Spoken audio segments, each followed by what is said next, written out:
In today's video, I'm going to show you how to replace the ink cartridges in your HP OfficeJet Pro 9010E printer. So first we will open this lid, lift this section up. So ink cartridges automatically come into the middle part.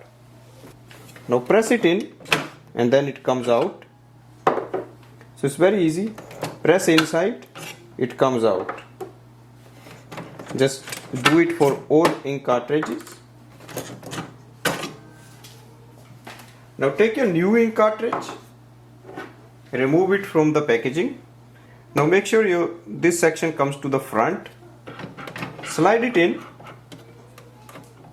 and push it in until you lock it.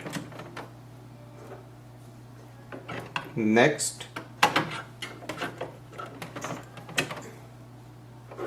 just repeat the process for all 4 ink cartridges.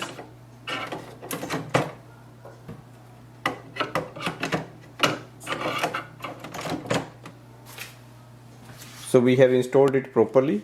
Press down the top section and close this lid. Make sure it is closed properly. Now if you want to check the ink, scroll down the top bar and click on the ink icon, and it displays estimated level of ink. So this way we can replace the ink cartridges. Thanks for watching.